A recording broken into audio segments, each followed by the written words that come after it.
আগামী 30 বছর যদি বিশ্বে কোনো তেল নাও থাকে, ওরা চলতে পারবে, প্লেন উড়াইতে পারবে। ওদের মিলস বন্ধ হবে না, ফ্যাক্টরি বন্ধ হবে না, ওদের ইন্টারনেট সেকশন বন্ধ হবে না, বিদ্যুৎ বন্ধ হবে না, ওদের কোনো কিছুই বন্ধ হবে না, কোনো প্রযুক্তি বন্ধ হবে না। এত তেল তারা এখন রিজার্ভ করলো কি দিয়ে? ওর দেশে ছাপানো বিনামূল্যের ডলার দিয়ে।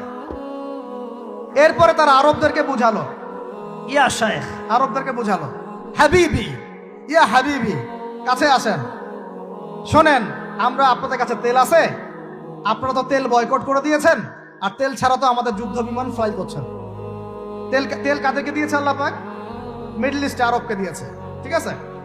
এখন হাবিবিকে বলা হচ্ছে আপনারা তো তেল বয়কট করে দিলেন। এটা করেছিল বাদশাহ ফয়সাল, বলেন রাহিমাহুল্লাহ। উনি একজন সাহসী নেতা ছিলেন, এই জন্যই তাকে গুপ্ত হত্যা করা হয়েছে। সাহসী যারা, তাদেরকে গুপ্ত হত্যা করে এদের একটা সুন্নত, এটা মাথায় রাখবেন।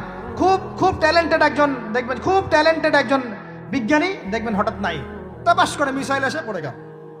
এমন সূক্ষ্ম স্নাইপার দূর থেকে 12,000 কিলোমিটার দূর থেকে মেরে দিলে আপনার কলিজার মধ্যে ফেলে গেল। এগুলো জেনে বুঝেই আমরা প্রতিদিন সকাল করি, সন্ধ্যা করি, আলহামদুলিল্লাহ। কারণ অ্যাটলিস্ট আপনাকে তো জানতে হবে। জেনে নেন, পরে আপনারা চিন্তা করবেন যে কিভাবে লাইফ লিড করবেন। ফাযাক্কির ইন্নামা আনতা মুযাক্কির, আপনি উপদেশ দিন, শুধু আপনি উপদেশ দাতা। লাস্তা আলাইহিম বিমুসাইতির। ফাযাক্কির ইন নাফাআতিয যিকরা সায়াযাক্কারু মান ইয়াখশা, যারা আল্লাহকে ভয় করে তারা ফিরে আসবে ইনশাআল্লাহ। তো যেটা বলছিলাম, বাদশা ফয়সাল একদম বয়কট করে দিলেন। এবার ওরা এসে বুঝাচ্ছে যে তেল ছাড়া তো আমাদের চলছে না। এদিকে ওদের ডলারের মান কমে যাচ্ছে, মুদ্রাস্ফীতি হচ্ছে, ইনফ্লেশন হচ্ছে। এখন তারা বোঝালো যে ঠিক আছে, একটা চুক্তি করা যাক। যুবকরা ভালো করে শোনেন, এগুলো জানেন না বলেই অনেক সময় আপনি সহি সহি বলে সহি ভুল পথে যাচ্ছেন। ভাই, সহি পথেই যাচ্ছেন, বাট এটা সহি ভুল হয়ে যাচ্ছে। ওরা বুঝাতে পারছি? সহিহের আড়ালে একটা মারাত্মক জয়ীফার জাল আকীদা আছে। এটা আপনার সামনে সহি দিয়ে ঢেকে দেওয়া হয়েছে, বুঝতে পারতেছেন না। এই জায়গাটাকে ভালো করে বোঝেন। যখন উম্মর সাথে কেউ গাদ্দারি করে তখন সে সহি থাকে না। উম্মতের সাথে কেউ যদি গাদ্দারি করে তখন সে কি থাকে না? সহি থাকে না। এখন আসেন, আমি ধর্মতাত্ত্বিক কথা বলছি আগে। এখানে বাদশা ফয়সাল তাকে কনভিন্স করা হলো, ঠিক আছে আমরা তেল কিনবো, আপনাদের কাছ থেকে কিনবো, আপনাদের গলফ কান্ট্রি যেগুলো আছে এদের কাছ থেকে কিনবো, তবে একটা শর্ত, আপনারা তেল বিক্রি করবেন শুধু মার্কিন ডলারে, অন্য কোনো কারেন্সিতে তেল বিক্রি করতে পারবেন না। বলেন নাউজুবিল্লাহ। আপনি বাংলাদেশ গভর্নমেন্ট যদি গিয়ে এক ব্রিফকেসের মধ্যে 1 কোটি টাকা নিয়ে যায়, বুঝেন কথা, বুঝতে পারতেছেন?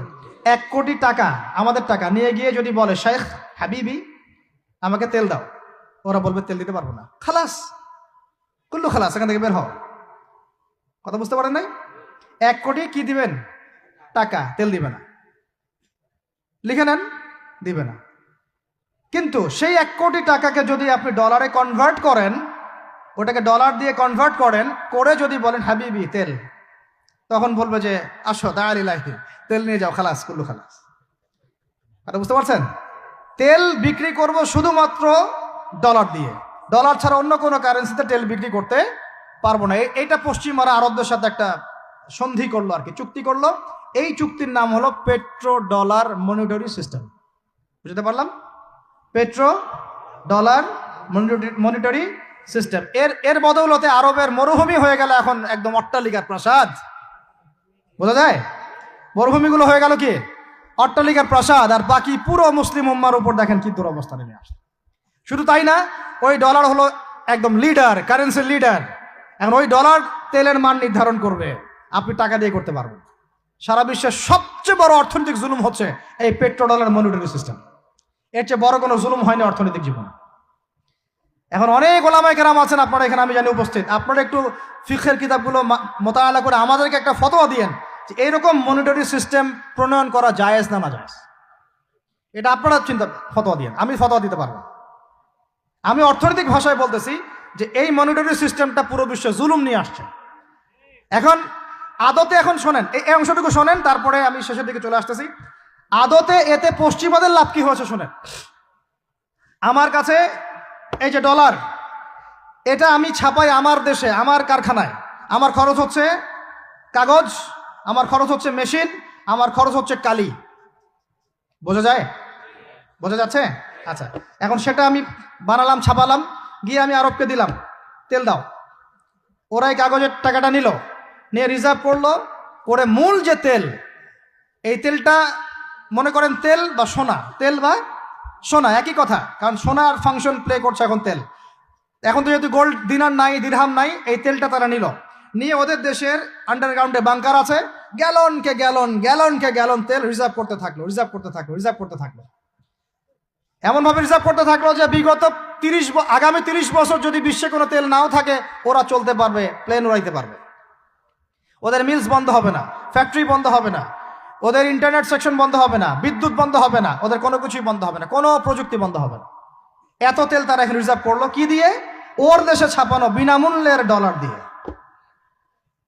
এবং সেই ডলারটা আমরা নিলাম, নিয়ে আমরা মাশাআল্লাহ অট্টালিকা নির্মাণ করলাম, আর মনে করলাম যে মাশাআল্লাহ আমি তো খুব ধনী হয়ে গেলাম, সমৃদ্ধি অর্জন করলাম। আদতে এখানে পশ্চিমাদের সবই লাভ। আমরা বলি না জালাও তাই কদু, সরি, আমরা বলি আম গেল সালাও গেল, তাই না? এখানে আমও তাদের, সালাও তাদের, আদতে আমাদের কিছু নাই। আপনারা হাসতেছেন, কিন্তু এইটা হচ্ছে সারা বিশ্বের সবচেয়ে বড় জুলুম।